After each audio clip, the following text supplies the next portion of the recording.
ये कहानी एक ऐसे मासूम से दिखने वाले कॉन्ट्रैक्ट किलर की है जो कि अकेला ही गैंगस्टर की पूरी गैंग को निपटाने की हिम्मत रखता है और उसे अपने अंदर बहुत ज्यादा कॉन्फिडेंट है, इसलिए वो अपने आप को प्रोफेशनल बुलाता है। तो कहानी की शुरुआत में दो लोगों को दिखाया जाता है जिन्होंने एक सूट पहने हुए बंदे को किडनैप किया था। इन्हें लग रहा था कि ये बहुत अमीर है और इससे उन्हें बहुत सारा माल मिलेगा, और तभी सूट पहने आदमी ने अपने हाथ खोल लिए और इन्हें एक हथौड़े से मारकर इनके बॉस का इंतजार करने लगा। फिर थोड़ी देर बाद जब इधर इनका बॉस आया तो वो अपने दोनों आदमियों को मरा हुआ देखकर बहुत ज्यादा घबरा गया। उसने यहाँ से भागने की कोशिश की पर तभी वहाँ का शटर बंद हो गया, जिससे डर कर इन लोगों ने अपनी सारी गोलियां अंधाधुंध चला के खत्म कर दी और तभी सूट पहने बंदे ने इसके दोनों आदमियों को निपटा दिया। अब यहाँ पर ये दोनों ही बचे थे और हमें पता चलता है कि ये दोनों एक दूसरे को पहले से जानते हैं। इस सूट पहने आदमी का नाम पूरी मूवी में बताया नहीं गया है, तो हम इसे मिस्टर प्रोफेशनल कहेंगे क्योंकि इसने मूवी में कई बार कहा है कि मैं अपने काम में बहुत ज्यादा प्रोफेशनल हूँ। दरअसल ये एक ऐसा सिंस है जो कि पैसों के लिए कुछ भी करता है और ये अपने काम में बहुत ज्यादा माहिर है। अब हमें पता चलता है कि इस गैंगस्टर ने इससे कुछ पैसे उधार लिए थे, पर उन्हें लौटाने के बदले में इसने मिस्टर प्रोफेशनल को ही निपटाने का प्लान बना लिया। अब गैंगस्टर ने उसे अपनी दोस्ती के वास्ते उसे छोड़ने के लिए कहा, पर मिस्टर प्रोफेशनल ने ये कहकर उसके पाँव में गोली मार दी कि दोस्त थोड़ी पैसे लौटाते हैं। जिसके बाद उसके ब्रांडेड कपड़े खराब न हो जाए करके उसने रेन सूट को पहन लिया और उस गैंगस्टर को पेचकस से घोप घोप कर मार दिया। इसके बाद वो यहाँ से एक इलीगल फाइट क्लब में पहुंचा जहाँ हमें मार्को को दिखाया जाता है जो कि पैसों के लिए यहाँ फाइट करता था और मिस्टर प्रोफेशनल इस पर काफी लंबे टाइम से नजर रख रहा था। अब मार्को इस फाइट को लड़कर जीत गया और पैसे लेकर जब वो अपने घर पहुंचा तो वहाँ उसकी माँ बीमार थी। दरअसल मार्को एक नाजायज औलाद है जिसकी माँ को इसके बाप ने प्रेग्नेंट करके छोड़ दिया था और अब इसकी माँ बहुत बीमार है जिसका अगर सही टाइम पर ऑपरेशन नहीं हुआ तो वो मर जाएगी। इसलिए मार्को इतनी मेहनत करके पैसे कमा रहा था और साथ ही अपने बाप को भी ढूंढ रहा था ताकि वो अपनी माँ को बचा सके।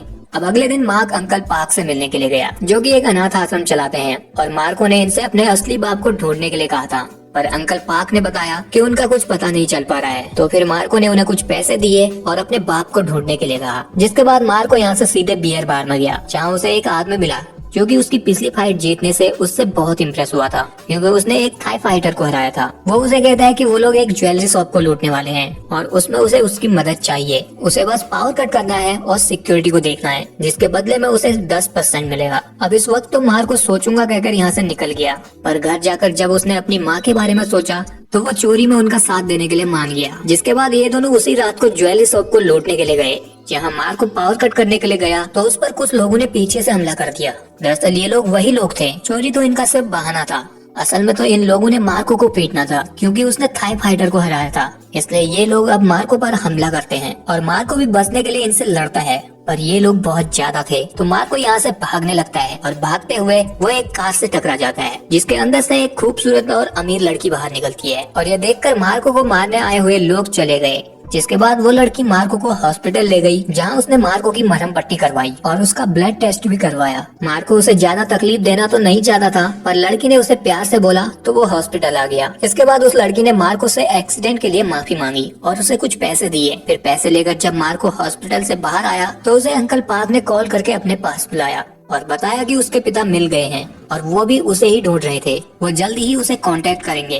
अब अगले दिन जब मार्को अपनी माँ के साथ था तो यहाँ उसके पास उसके पिता के भेजे हुए कुछ लोग आए जिन्होंने मार्को को बताया कि उसके पिता की तबीयत बहुत खराब है और वो उससे जल्द से जल्द मिलना चाहते हैं। वो लोग यहाँ मार्को के लिए पासपोर्ट और उसकी माँ का ख्याल रखने के लिए एक नर्स भी लाए थे और उन्होंने मार्को से कहा कि उसकी माँ का इलाज करवाना उसके पिता के लिए बहुत छोटी बात है, इसलिए अब मार्को उनके साथ चलने के लिए तैयार हो जाता है। इसके बाद हमें कोरिया में मार्को के पिता को दिखाया जाता है जो कि बेड पर अपनी आखिरी सांसें गिन रहे थे। यहाँ उनका एक बड़ा बेटा भी था जिसका नाम मिस्टर हान था और वो ही अब तक अपने पिता की जायदाद और कंपनी को संभाल रहा था और वो अपने पिता से बहुत प्यार भी करता है, इसलिए वो ही मार्को को यहाँ ला रहा था। अब यहाँ पर डायरेक्टर हान का मैनेजर आया जिसने बताया कि उनकी कंपनी के बारे में किसी न्यूज आर्टिकल ने गलत छापा है, पर उसने उसके एडिटर से बात कर ली है और वो लोग सारे आर्टिकल को हटा देंगे, बस बदले में उन्हें उसे स्पॉन्सर करना होगा। अब ये सुनने के बाद डायरेक्टर हान ने अपने मैनेजर को छुट्टी दे दी और उसे कल मिलने के लिए कहा। उधर हम मार्को को देखते हैं जिसे बिजनेस क्लास में कोरिया ले जाया जा रहा था। मार्को ये देखकर काफी हैरान था क्योंकि वो आज तक प्लेन में कभी बैठा ही नहीं था। अब रात में सबके सोने के बाद इधर मार्को के पास मिस्टर प्रोफेशनल आया जिससे मार्को थोड़ा डर गया। तो उसने उससे पूछा कि वो कौन है, तो मिस्टर प्रोफेशनल ने उससे कहा कि वो उसका दोस्त है जो उसे एक टिप देने आया है। उसने उसके कान में कहा तुम्हें कोरिया तुम्हें मारने के लिए ले जाया जा रहा है। अब इस बात से मार्को घबरा गया और सोच में पड़ गया, पर फिर मार्को ने उसकी बात को सीरियस नहीं लिया और प्लेन लैंड होने के बाद उनके साथ चला गया। इधर एयरपोर्ट में हम उसी लड़की को भी देखते हैं जिसकी गाड़ी से मार्को टकराया था। अब हमें पता चलता है कि इस लड़की का नाम योंजो है और ये एक असासिन है जो कि पैसे लेकर मर्डर वगैरह करती है। वो यहाँ मार्को की सौतेली बहन गायोंग से मिलती है। वो दोनों यहाँ पर कुछ बड़ा प्लान कर रही थी जिसके लिए गायोंग योंजो से इधर एक गन भी लेती है। फिर उधर हमें डायरेक्टर हान को दिखाया जाता है जिसने अब अपने उसी मैनेजर और उस एडिटर को पकड़कर बहुत मारा था क्योंकि वो दोनों ही एक दूसरे के जिगरी दोस्त थे और डायरेक्टर हान का मैनेजर उसे कंपनी के सीक्रेट बताया करता था। इसने अब डायरेक्टर हान एक को तो गोली मार देता है और दूसरे से उसने कहा कि 3 गिनने के बाद तुम भागना और 10 गिनने के बाद मैं गोलियां चलाना शुरू करूंगा। लेकिन वो आदमी 3 तक पहुँचने से पहले ही 2 गिनने में ही भागने लगा, इसलिए डायरेक्टर हान ने उसे गोली से उड़ा दिया। फिर उधर हमें मार्को को दिखाते हैं जो कि डायरेक्टर हान के आदमियों के साथ गाड़ी में जा रहा था। तो उसकी गाड़ी के बराबर में मिस्टर प्रोफेशनल भी आ जाता है और वो मार्को को सीट बेल्ट का इशारा करके उसकी गाड़ी के ड्राइवर को गोली मार देता है, जिससे यहाँ पर एक बहुत बड़ा एक्सीडेंट होता है। और फिर मिस्टर प्रोफेशनल मार्को को ले जाने आए हुए उन सभी लोगों को मार देता है। और फिर मार्को जब होश में आता है तो वो ये देखकर बहुत घबरा जाता है। उसने फिर से मिस्टर प्रोफेशनल से पूछा कि तुम कौन हो और ऐसा क्यों कर रहे हो। तो मिस्टर प्रोफेशनल ने उसे कहा कि वो उसका दोस्त है और ये उसका काम है। वो उसे अपने साथ चलने के लिए कहता है पर मार्को यहाँ से भागने लगता है। लेकिन मिस्टर प्रोफेशनल भी इतनी आसानी से उसे भागने देने वाला कहाँ था। वो बड़ी आराम से अपनी कार से उसका पीछा करता है और दोनों ही एक ब्रिज के पास पहुंच जाते हैं जहां मिस्टर प्रोफेशनल मार्को से कहता है कि वो घबराए नहीं, वो कहां तक ऐसे भागेगा, इससे अच्छा है कि वो गाड़ी में चुपचाप बैठ जाए। लेकिन इधर मार्को उस ब्रिज से नीचे कूद जाता है जहां वो एक ट्रक से टकराने वाला था पर बच गया। अब इतनी आसानी से मिस्टर प्रोफेशनल भी उसे छोड़ने वाला कहाँ था, वो भी उस ब्रिज से नीचे कूद जाता है और ये देखकर मार्को फिर से भागने लगता है। तो उसको पकड़ने के लिए मिस्टर प्रोफेशनल भी भागता है और दोनों ही एक टनल के अंदर चले जाते हैं। लेकिन मिस्टर प्रोफेशनल टनल से बाहर नहीं निकलता, टनल पर ही रुक जाता है क्योंकि बाहर बारिश हो रही थी और वो अपने जूते और कपड़ों को खराब करना नहीं चाहता था। उधर अब मिस्टर हान को भी ये बात पता चल चुकी थी कि मार्को गायब हो गया है। तो वो एक्सीडेंट वाली जगह के लिए निकलता है और अपने बाप से वादा करता है कि मैं आपकी नाजायज औलाद को ढूंढकर आपके पास लाऊंगा, बस तब तक आप ऊपर नहीं चले जाना। दूसरी तरफ उधर मार्को भागते भागते सिटी में पहुंच चुका था। उसे यहाँ एक टेलीफोन बूथ दिखाई दिया तो उसने जल्दी से वहाँ से अंकल पार्क को फोन मिलाया और उन्हें बताया कि उसकी जान के पीछे कोई पड़ा है। लेकिन तभी इधर मिस्टर प्रोफेशनल भी अपनी कार से आ गया जिसे देखकर मार्को ने फिर से भागना शुरू कर दिया। लेकिन इस बार वो छोटी छोटी गलियों से भागने लगा जहाँ की मिस्टर प्रोफेशनल की कार नहीं जा सकती थी, इसलिए उसकी कार गली में ही अटक गई, जिससे अब मिस्टर प्रोफेशनल बहुत परेशान हो गया था। तो वो कार की सनरूफ से बाहर निकला और गलियों के बिल्डिंगों से उछल कूद करता हुआ सीधे मार्को के सामने आ पहुंचा। उसने मार्को से कहा कि वो भागे नहीं तो वो उसे गोली मार देगा, जिससे मार्को ने अपने हाथ खड़े कर लिए। लेकिन फिर वो मिस्टर प्रोफेशनल को मुक्का मारकर भाग गया और भागते हुए उसके सामने योंजो भी अपनी कार से आ गई और उसने मार्को को जल्दी से अपनी गाड़ी में बैठने के लिए कहा। अब मार्को को लगा कि ये उसकी जान बचाने के लिए आई है, इसलिए वो मिस्टर प्रोफेशनल से बचने के लिए उसके साथ चला गया। फिर मिस्टर प्रोफेशनल ने अपनी गाड़ी निकाली और निकालते हुए उसकी गाड़ी पर बहुत सारे स्क्रैचेस लगे और उसका एक साइड मिरर भी टूट गया, जिससे मिस्टर प्रोफेशनल के दिल के साथ किडनी तक भी दुख पहुँच गया। इतना दुख तो उसे मार्को के उसके हाथ से निकल जाने पर भी नहीं हुआ था। उधर अब मार्को योंजो के साथ था, जिसे जब वो देखता है तो वो हैरान हो जाता है क्योंकि वो वही क्यूट लड़की थी जिसकी गाड़ी से वो पहले टकराया था और जो उसे हॉस्पिटल ले गई थी। अब मार्को की बहुत ज्यादा फटी पड़ी थी तो वो उससे पूछता है कि तुम कौन हो और वो लोग उसके पीछे क्यों पड़े हैं। इस पर योंजो ने उसे मिस्टर प्रोफेशनल की तरह जवाब दिया कि मरने से पहले तुम सब कुछ जान जाओगे, जिससे मार्को की और ज्यादा फट गई। और तभी सामने से मिस्टर हान भी अपनी कार से आ रहा था तो उसने योंजो की कार में मार्को को देख लिया, इसलिए उसने तुरंत अपनी गाड़ी मुड़वाई और अपने आदमियों के साथ योंजो का पीछा करने लगा। और इनके पीछे पीछे मिस्टर प्रोफेशनल भी यहाँ तक पहुँच गया और वो इन्हें ओवरटेक करके योंजो की गाड़ी के बराबर में आ गया। योंजो ने उसे इशारा किया कि आगे देख ले, पर मिस्टर प्रोफेशनल कूल बनकर उसे ही इशारा करने लगा। वो तो सही टाइम पर उसने आगे देख लिया, नहीं तो वो एक ट्रक से टकराने वाला था, पर सही टाइम पर उसने कट मार लिया और बच गया। अब योंजो इन सबको चकमा देकर मार्को को अपने साथ एक जंगल में ले आई, जहां उसने मार्को की सारी कंफ्यूजन दूर की और बताया कि उतनी सारी गाड़ियां उसका पीछा इसलिए कर रही हैं क्योंकि उनमें तुम्हारा बड़ा भाई मिस्टर हान है और तुम्हारे पिता कोरिया के सबसे बड़े फाउंडेशन के मालिक हैं, जिसमें उन्होंने 50-60 स्कूल, कॉलेजेस और बहुत सारे हॉस्पिटल बनाए हैं। और उनके पास अरबों की जायदाद है, पर अब उनके पास 2 या 3 दिन ही बचे हैं क्योंकि उन्हें दिल की कोई बीमारी है और वो मर गए तो उनकी सारी जायदाद और वो फाउंडेशन उनकी सौतेली बेटी गायों को मिल जाएगी। क्योंकि जब तुम्हारे पिता की तबीयत खराब थी तो वो कभी कभी होश में आते थे और इसका फायदा उठाकर गायों और उसकी माँ ने मिलकर एक वसीयत बना दी कि अगर बुढ़ा टपका तो सारी जायदाद गायों को मिल जाएगी। डायरेक्टर हान को जब इस बात का पता चला तो उसे इससे बहुत गुस्सा आया, इसलिए उसने अपने बाप की नाजायज औलाद को ढूंढी, यानी कि मार्को को, ताकि वो उसका दिल निकालकर अपने पिता की हार्ट सर्जरी करके उन्हें बचा ले, जिससे वो दोनों बाप बेटे ही इस पूरी जायदाद के मालिक रहेंगे और फिर वो वसीयत भी किसी काम की नहीं रहेगी। अब ये सब बताकर योंजो मार्को के ऊपर गन तान देती है क्योंकि उसे उस छोटी लड़की गायोंग ने ही हायर किया था मार्को को मारने के लिए, क्योंकि बुड्ढे की सर्जरी हो गई तो उसके हाथों से तो सारी जायदाद ही निकल जाएगी। अब योंजो जब मार्को को गोली मारने ही वाली थी तो इधर पीछे से मिस्टर प्रोफेशनल ने उसकी गाड़ी ठोक दी और मार्को बच गया। फिर मार्को उससे लड़कर कार से बाहर निकल गया और जंगलों की तरफ भाग गया। योंजो ने उस पर गोलियां भी चलाई लेकिन वो बच गया। तो अब योंजो ने मिस्टर प्रोफेशनल पर ही गोलियां बरसा दी, लेकिन मिस्टर प्रोफेशनल तो प्रोफेशनल है तो वो गाड़ी में छुप गया और गोलियों से उसकी गाड़ी में छेद हो गए, जिससे उसे बहुत गुस्सा आया। अब योंजो की भी गोलियां खत्म हो चुकी थी तो वो उसने जल्दी से मैगजीन बदली और जैसे ही वो गोली चलाने के लिए तैयार हुई तो ऊपर से हेलो पापा इज हियर बेबी, और फिर उसने गाड़ी डेंट करने के बदले में योंजो को ठोक दिया। उधर हम मार्को को देखते हैं जो कि भागते भागते रोड पर पहुंचा तो यहाँ उसके भाई मिस्टर हान को वो मिल गया और वो उसे अपने साथ अपने पैलेस ले आया, जहाँ उसने अपने बाप को डॉक्टरों की टीम के साथ तैयार रखा था। अब यहाँ उसने मार्को को सबसे पहले अपनी सौतेली बहन गायोंग से मिलाया, जिसे कि अंदर ही अंदर गुस्सा आ रहा था क्योंकि मार्को उसे जिंदा मिल गया था, इसलिए वो अपने दोनों भाइयों को इनडायरेक्टली नामर्द कहकर चली गई। फिर डायरेक्टर हान ने मार्को को अपने बुढ़ाऊ बाप से मिलाया और मार्को के साथ सेल्फी ली ताकि बाद में वो उसे अपने बुढ़े बाप को दिखा सके। इसके बाद उसने मार्को को इंजेक्शन देकर बेहोश कर दिया और डॉक्टर्स को हार्ट सर्जरी करने के काम में लगा दिया। डॉक्टर्स ने बताया कि सर्जरी करने में उन्हें 9 घंटे लगने वाले हैं, तो डायरेक्टर हान नहाने के लिए चला गया। उधर जब डॉक्टर्स मार्को की बॉडी को साफ कर रहे थे तो मार्को को सपने में अपनी माँ की आवाज सुनाई दी, जिससे वो होश में आ गया। और जब उसे होश में आता एक डॉक्टर ने देखा तो वो उसे दोबारा से बेहोश करने के लिए एनेस्थीसिया देने लगा, पर तभी उनमें से एक डॉक्टर ने वो इंजेक्शन उसी पर लगा दिया और यहाँ के सिक्योरिटी गार्ड्स को मारने लगा, जिसे देखकर सभी डॉक्टर्स डर गए और इस एरिया से भाग गए। और ये डॉक्टर और कोई नहीं बल्कि अपना मिस्टर प्रोफेशनल ही था, जो कि मार्को को यहाँ बचाने के लिए आया था। उसने मार्को को उठाया और उसे यहाँ से जाने के लिए तैयार रहने के लिए कहा। अब मार्को ने अपने कपड़े पहने और अपने पिता से पूछा कि क्या कोई बाप ऐसा करता है जो खुद जिंदा रहने के लिए अपने बेटे का दिल लेना चाहता है। उसने कहा कि अगर तुम्हें यही चाहिए था तो उन लोगों को उसे ढूंढना ही नहीं चाहिए था। पर उधर जब डायरेक्टर हान नहाकर बाहर निकला तो उसने सीसीटीवी में इन दोनों को देख लिया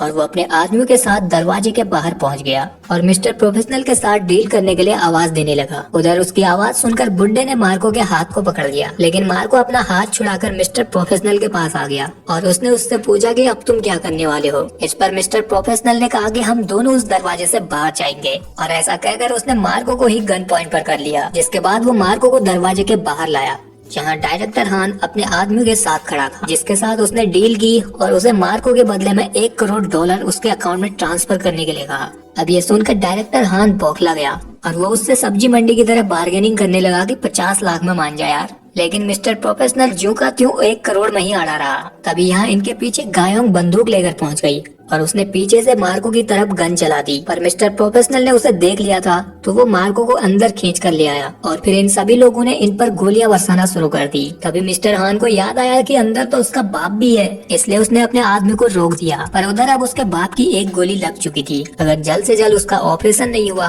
तो वो टपक जाएगा। और ये बात सीसीटीवी में देखकर डायरेक्टर हान के आदमी ने उसे बताई, तो डायरेक्टर हान जल्दी से अपने आदमियों के साथ अंदर पहुंच गया। पर मिस्टर प्रोफेशनल भी प्रो बंदा था, तो उसने एक गन मार्को की कनपट्टी पर रखी और दूसरी गन उसके बाप के सर पर, जिससे अब डायरेक्टर हान बहुत घबरा गया और उसने तुरंत उसके अकाउंट में $1 करोड़ ट्रांसफर करवा दिए। जिसके बाद मिस्टर प्रोफेशनल ने मार्को को उसके हवाले कर दिया और जब वो यहाँ से जाने लगा तो डायरेक्टर हान ने मिस्टर प्रोफेशनल पे अपने आदमियों के साथ गन्स तान दी। मिस्टर प्रोफेशनल ने कहा कि मुझे मारकर भी तेरे पैसे वापस नहीं मिलेंगे और वो फिक्र ना करे, उसके पैसे अच्छे काम में इस्तेमाल होंगे, इसका पुण्य तुझे भी मिलेगा। लेकिन डायरेक्टर हान को ये मंजूर नहीं था कि कोई कल का लौंडा आकर उसे उसके ही घर में लूट कर चला गया और डायरेक्टर हान देखता ही रह गया। इससे उसकी मार्केट में इज्जत डाउन हो जाएगी और गैंगस्टर सोसाइटी में तो वो बेइज्जत हो जाएगा। इस पर मिस्टर प्रोफेशनल ने उसे पहले ही वार्न कर दिया कि ये बेइज्जती फिर भी ठीक है, नहीं तो इसके आगे मौत है। अब डायरेक्टर हान को लग रहा था कि ये अकेला इतने सारे लोगों का क्या ही बिगाड़ देगा, तो वो उसकी बात को सीरियसली नहीं लेता। तो अब मिस्टर प्रोफेशनल ने मार्को को नीचे झुक जाने के लिए कहा और जल्दी से डायरेक्टर हान के पांव पर गोली मार दी ताकि वो उठ ना सके। फिर उसने अकेले ही उसके सभी आदमियों के साथ लड़कर फटाफट से एक एक से उन सभी को निपटाना शुरू किया। और फाइट के बीच में डायरेक्टर हान के भी हाथ में एक गन लग गई और जब वो मिस्टर प्रोफेशनल पर चलाने वाला था तो उससे पहले 2 गोलियां उसके सीने पर लग गई, जो कि मिस्टर प्रोफेशनल ने मार दी। फिर उसने एक ही झटके में उसके सभी आदमियों को भी निपटा दिया और मरते वक्त डायरेक्टर हान ने ये मान लिया कि मिस्टर प्रोफेशनल जैसा कोई प्रोइच नहीं है और कहा, मिस्टर प्रोफेशनल के आगे कोई बोल सकता है क्या? इसके बाद मिस्टर प्रोफेशनल मार्को के साथ जाने लगा क्योंकि उसके पांव से गोली छूकर निकली थी, तो उसे बहुत दर्द हो रहा था। इतना दर्द कि वो फाइट के दौरान उसे भूल ही गया था।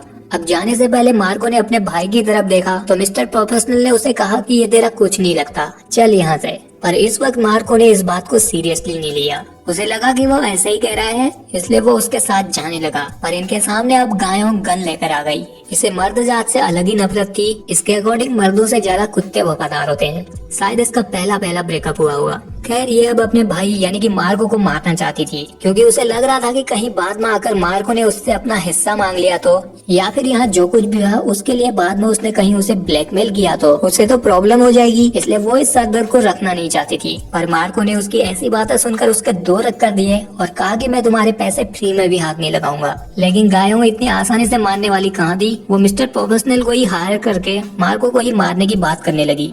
इस पर मिस्टर प्रोफेशनल ने कहा कि कितना कमीना परिवार है, हर कोई खून का प्यासा है। अच्छा है कि मार्को इस परिवार का हिस्सा नहीं है। अब ये बात सुनकर मार्को पूरी तरह हैरान रह गया और फिर मिस्टर प्रोफेशनल ने बताया कि ये पूरा प्लान उसी का है।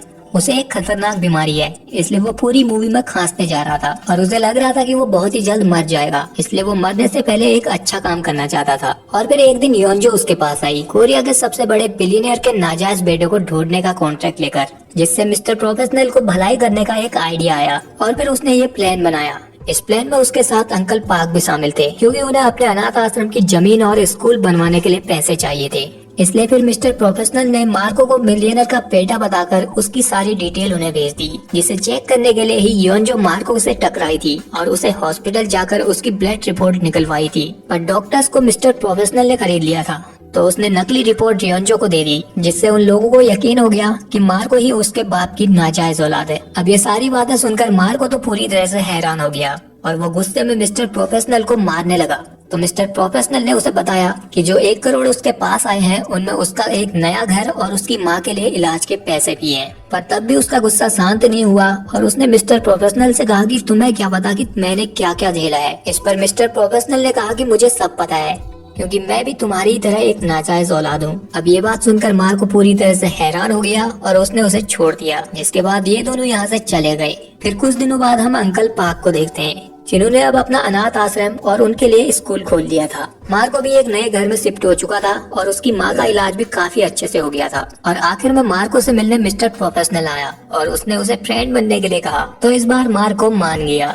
अब लास्ट में हमें पता चलता है कि मिस्टर प्रोफेशनल को कौन सी बीमारी थी। वो यहाँ एक डॉक्टर के पास था और उन्हें बता रहा था कि पहले मेरी 50 पुलअप्स मारने में ही फट जाती थी, पर अब मैं 100 भी बड़ी आसानी से मार ले रहा हूँ और मैं अपने आप को बहुत ज्यादा फिट और हेल्दी महसूस कर रहा हूँ। इस पर डॉक्टर ने कहा कि मैं भी तो वही कह रहा हूँ, तुम बिल्कुल ठीक हो। अक्सर सिगरेट छोड़ने में कुछ दिनों तक खांसी वगैरह होती रहती है और आज तक जो तुम दवाइयाँ ले रहे थे वो मल्टीविटामिन्स की गोलियां थी, जो कि शरीर के लिए अच्छे होते हैं। अब डॉक्टर्स की ये बात सुनकर तो मिस्टर प्रोफेशनल पूरी तरह से हैरान रह गया और खुद पर हंसने लगा क्योंकि उसने ये सोचकर कि वो मरने वाला है इतना बड़ा प्लान किया था। इसका मतलब है कि उसके कोई भी बीमारी नहीं थी, बस उसने सिगरेट छोड़ी थी जिस वजह से उसे खांसी हो रही थी और उसे लगा कि वो मरने वाला है। और यही भी कहानी दी है। सो गाइज, आई होप कि आपको ये वीडियो पसंद आया तो इस वीडियो को लाइक शेयर तो आपको करना ही है और नए हो तो चैनल को सब्सक्राइब कर लीजिए और बगल वाले बेल आइकन को ऑन जरूर करना, तभी आप लोगों को मेरी वीडियोस की नोटिफिकेशन पहुंच पाएंगी। बाकी मैं मिलता हूँ आपसे अगली वीडियो में, तब तक के लिए आप मेरे चैनल की और वीडियोस को भी देख सकते हैं और एंजॉय कर सकते हैं।